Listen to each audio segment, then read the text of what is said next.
This episode is all about apprenticeship. Welcome, trendsetters. We are Alicia and Nicole from Positive Image. As salon owners, hairstylists, and business coaches, we're here to help you navigate the ever-changing landscape of the beauty industry and discover the secrets to creating a thriving salon business. So grab your favorite beverage, cozy up in your salon chair, and let's dive into the world of hair, style, and entrepreneurship together. Hey, Nicole. Hey, Alicia. What's your favorite way to hire new stylists? Oh, that is a tough question. I enjoy the human side of things. So once I get a good feeling, I love to just kind of throw them to the wolves. And that sounds so bad. But really just do the training and walk away and see how they are with the rest of the team, because that's going to really show their true colors. Did I get it right? I like that answer. I think that answer is great. I wanted you to lead into finding apprentices to grow them into senior stylists. I totally didn't catch that ball. I think it hit me in the head. But I think you're right, though. Like, apprentices really lead into an amazing way of building your team and building your team to the best that you can. Because you really get to be a foundation in your team's development and growth, and you can really mold them into the stylist that you need and that you want to be, and also harness their incredible skill and their incredible, like, what their genius is within the hair salon. Yeah, 100% agree with that. It's a way to, not have to teach an old dog new trick. Yeah. And I would even say that as we are employers, I would even say for you and I'm sure it's still just as challenging to teach us old dogs new tricks also. Probably the most challenging.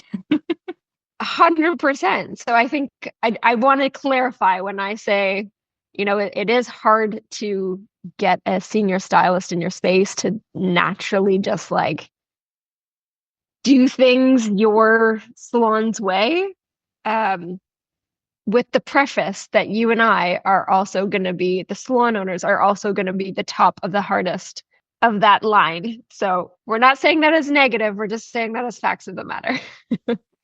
I think totally off topic, but I think that's one of the reasons why salons don't last like a lot of them more than 7-8 years, because they don't know how to change. They don't know how to adapt. They are stuck in their own ways, to the point of stubbornness, where I could have easily had that within the first few years, except I luckily listened to my team and what they wanted. But yeah, I could totally see how that could sink a business after 5, 6, 7 years of just not wanting to change. Anyways. Yeah. But I think if you're an apprentice and you're trying to find a salon that's going to be best for you, this might be something that you want to consider too. Is the owner, or is the person that you're going to be working under, do they have that flexibility? Are they open to new ideas and concepts? Or if you bring them a new trend, are they going to be like, I don't know the trend, so let's work on it together. Let's figure this out together. Or no, we don't do things that way here. I really like that. And not to toot my own horn at all whatsoever, but I was just thinking about what you're saying of that, like, moldability. And so the co-op I recently really wanted to do a hands-on haircut. And it was kind of the last of her program. It was like the term, like the Studio 500 with the OEAP program. So not the full year. She really wanted to get started cutting, as all apprentices do. We get it. And they're always overly ambitious, and I love it. And like that, what you were saying at the very beginning of just throwing them to the wolves, I actually really enjoy that in the in the sense of being a bit moldable of like, what do I know? Maybe they got it. Maybe they got it figured out. 9 times out of 10, they don't. Um, but I think it's a great experience for everyone involved to see, okay, well, this is what she's looking for. This is how she's processing the steps of this service. And anyway, it was just interesting. She didn't grab a cut that she was taught at school. She just grabbed something she was taught from a video and was trying to remember it. But I let her do it. I let her work through it, and she did the right things of asking me when she got stuck. She did the right things of letting me help her when it was starting to take too long and the model needed to go. And she was open to the constructive criticism of like, well, why did you want to bite off more than you could chew? What was your thought process? And I think that's a very good point of, is someone gonna allow you to make mistakes? And that is also at the same time hard to figure out at an interview or checking out a salon. But for a lot of us, you can still see what the salon owner or whoever the sponsor is that's going to be doing the training is like from their social media or just going and having a chat with them. Are they open to the questions that you have? Like if you ask them a question, are they saying, haha, no? Or are they saying, oh, that's interesting. What do you mean by that? Like, where are you going with that? Like, are they curious or are they shutting you down? And I think that's a great starting point to see what a place is like or what your sponsor trainer is going to be like. Definitely. And I also think along those lines too, if you're going for an interview and you have the opportunity to talk to other staff members, ask them what other apprentices have done. Has this owner trained other apprentices before, and are they still with the salon? And if they are, talk to those people about what was the training like? What was like, how long did it take you to go from where you are now to being fully licensed on the floor? Did they enjoy the process? Have they worked at another salon that did the apprenticeship? What the difference is and stuff like that. So I think just having that ability to have those conversations and really get as much information as you can before you make the decision that, yes, this is the right person. Because the salon might be fantastic and amazing, but their apprenticeship program might just be subpar. You might have to do a lot of self learning and self training, or they might have a really strong apprenticeship program where you might have to go in after hours to do training. But again, it depends on how you learn. In my salon, I rely a lot on having the apprentice to do a lot of self training, where I know that there are a lot of other salons that do that, take the time to do a Monday class. But it really depends on how you are and what that looks like for you. I wanted to go off from that. Salon owners and um, hairstylists entering their apprenticeships. Think about how you want to learn, which is what you're saying, but also like what pace you want to go. Because I've had everything. I've had people who want to go slow, and I've had people who want to go fast. And so understanding if you want to go fast, you're gonna need to be self-learning more. Because chances are, even if that salon is really great at having a dedicated day to teach you, you're still going to need to take that time to learn further yourself and to put that into action. And if you want to go slow, don't go to a salon that wants you like cutting hair tomorrow, right? Like understand, ask those kinds of questions. Like what do they think the plan is? Salon owners and apprentices, like what if you're a salon owner and you want that, then you want someone who's like, yeah, no, if I can actually have a couple days on the floor right away, then that's amazing. Like those are the kinds of questions you're going to ask and figure out to decide if that's a fit for what you're hoping to get out of that apprenticeship on both sides. And with that, I would also say So technically, an apprenticeship should be about a year and a half to 2 years. And I would say on average, it's going to take a year to 3 years, depending on the person and the speed that they want to go through. And you should mentally and emotionally, financially prepare that that's how long the program is. It's not you've done your 10 months in school and now you're a full-fledged hairstylist. You have a second portion of your hair school to do. And that's where you're getting more of the hands-on. Yes, you got hands-on at school, but this is like a new level of hands-on. You're not just cookie cutter copying the cut and color from what you were told to do today. You are then having to create it. And that is sometimes the biggest thing to get your head around is not being told what to do anymore. And your client doesn't know. So you need to figure all of that out. And that hurts your head a lot. And I always tell my apprentices coming in, I'm even when I'm doing consultations with clients, I under promise and over give. So I usually say 3 to 5 years. And that's starting from not knowing a thing, including school and stuff like that. And if they're quick, it's going to be 3 years, maybe less if they really, spot on. They do a lot of self-study. They're doing mannequins at home. But usually I find it's between 3 to 5 years with being on the floor and as exactly what you're saying, making those decisions for yourself, not having to rely on the team to come and formulate with you or figure out a haircut, or you're sitting in the back there stressing for your first client of the day because they've sent you this picture of a cut that you have no idea where to even start. So I think that's a really good kind of time frame references. When you get a client, Alicia, do you have a game plan from the get-go as to what those years look at like, or do you kind of work with the apprentice to see what works best for them? You mean when I get an apprentice? Yeah. I go with the flow. I suppose after they're hired, I will sit down and set up a training plan with them and really dig into what they want to achieve and how quickly they need to achieve it so that I can understand how to push them or how to lay off a bit.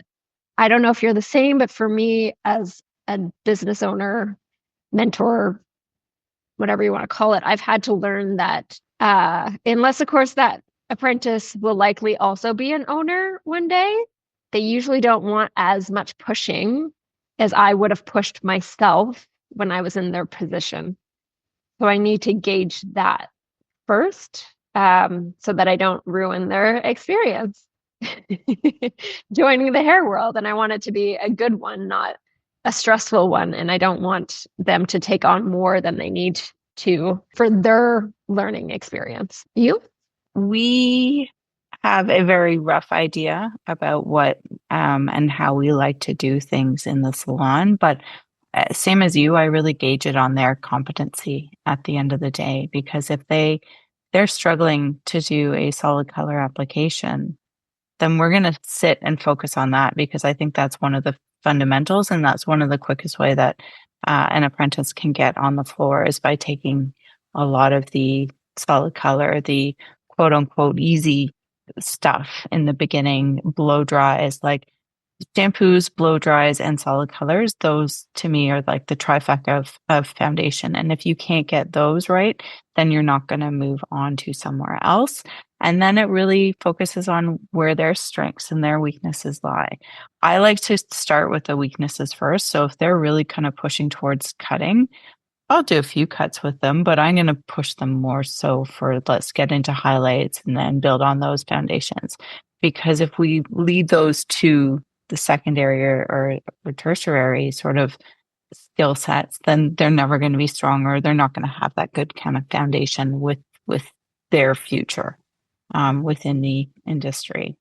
So we kind of like, yeah, same as you, sort of plan out the next few years together, give them a good idea or overview of what that looks like. And then we start with the school conversation, which is a really important conversation. And we're in Ontario, and there are a few options for schools. You don't have to pay, I think it's like 15,000 now for 9 months of school. Some schools you can qualify for OSAP, some you can't. But there are some apprenticeship program or schools that you can use through the Ontario government. I think you said 500 salons is one of them. There's a Studio 500. Studio 500, that's it. There's another one that you can do at downtown Toronto. George Brown is an George option. Brown. That's actually how I did my apprenticeship was through George Brown. That way it is a lot longer. Like you are at the 5 year mark because it is more of a cooperative rather than being in intensive school for 9 months. I've, for me personally, I love that because it gave me more on the job training than learning these hair school foundations and then having to relearn other foundations. So I it worked the best for me and it was extremely inexpensive. I think I had to pay, well, I didn't have to pay anything. I think now you have to pay like $500 compared to I nothing. think it's just shy of 900 now, but yeah, Okay. it's not, it's laughable if you compare it to the 10 to Yes, 15,000. But then the other one is shorter. exactly. So because you're not paying the money, you're going to kind of pay in time. Where if you pay the money up front, yes, your apprenticeship is going to be a lot longer. I mean, if you pay up front, it's going to be a lot shorter, which is really nice too. I'm curious because I was finding, so I had two apprentices that were starting, but then it was kind of in the middle of COVID, so there was issues with that. But when you were doing it, did you find that you really needed more self-learning or hands-on in the salon to really grasp the things that they were teaching? Or did you find it was enough what they taught at the program, the in-school program? They taught a lot of theory. We didn't do a lot of hands-on. Our hands-on was more roller sets, doing solid color because we were doing clients within the school. My employer at the time was really good at setting aside time to do haircut training, highlight training.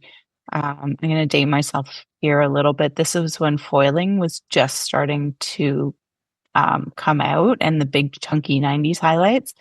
I am so excited that that trend is back because that's my foundation. So if anybody needs to learn how to do 90s chunky highlights, contact me. Anyways, Amazing. and so at the time, because highlighting wasn't what it is now, it's not like we had to be very meticulous and fastidious about it. And so my boss was learning how to do all these techniques at the same time. So we kind of learned together. That's But cool. he was also running the salon like a factory too, where, it was the 90s. You're taking this time, you're taking this client an hour to do a full head of highlights, and then they're moving on to somebody else. So I started as a color tech and then I moved into cutting. And I see myself doing similar things as to my boss when I'm doing my apprenticeship training with my team too. But my team has also taught me different ways to be a good boss that will kind of allow my apprentices to grow and to reach. So I know how to be flexible within that too, which is really good. Nice. Pretty cute. Yeah. So if someone finds their apprenticeship and they're going to go through with that, what does that look like? So what they'll need to do initially is they'll need to sign up with Skilled Trades Ontario. I think the website's skilledtradesontario.ca. And the employer needs to get a sponsorship agreement with the Ontario government. You as an apprentice can do that as well.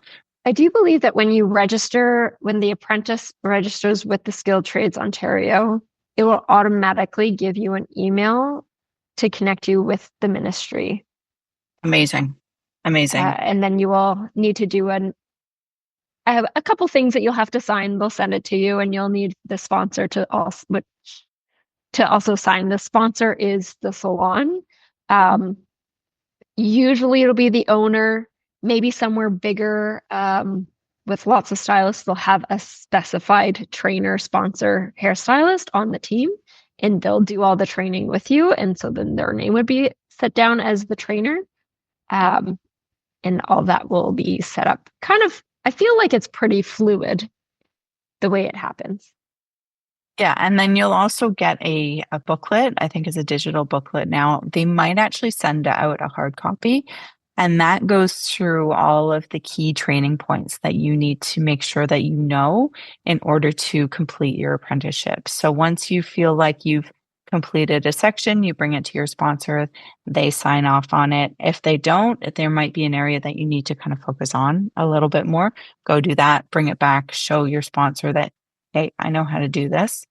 Once you've completed schooling, I don't think the hours are as important now as they used to be. But again, it depends on what schooling and how you're doing your apprenticeship, whether the hours are important. So you need to get that book signed off, and then your sponsor needs to write a letter. And then you can send all that in, and they'll say, okay, your apprenticeship is over. You're in this sort of limbo area where you're waiting to write your exam. You're not a full stylist yet, but you're not considered an apprentice as much under the government. And then you write your exam. And it's right now, I think it's still a written exam, a multiple choice questionnaire, and you need to get 70% on that. If you fail, you have to pay again.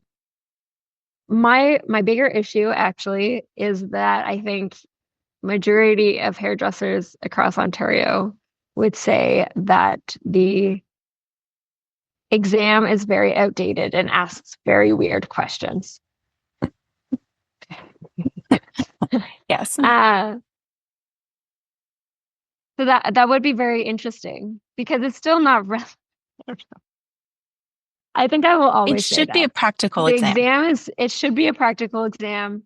There should be some theory, but the theory that's there still isn't really relevant. So when you are doing your exam, don't worry so much about the things you've learned on the job. Read the book, do the test book, and stick to that versus like. And if you can find the little green book with all of the questions in it, just use that because that's where they're drawing a lot of their information from. It's a lot of fun. Oh my goodness. I think the last sort of thing that you want to look into as an owner and an apprentice is the grants that you can potentially get from the government for doing an apprenticeship. I think they're about $3,000 that as an apprentice that you potentially can get back. And the same with an owner up to 6,000, depending on the apprentice age and the schooling that they've done and everything like that. We're going to do a part 2 to talk more about what it looks like when it comes to training your apprentices. Yes. So stay tuned for next week for our part 2. Thanks so much for hanging out with us today. Take this knowledge and just keep developing yourself. And hey, we want to hear from you too. Join the conversation using our hashtag #PositiveImagePodcast.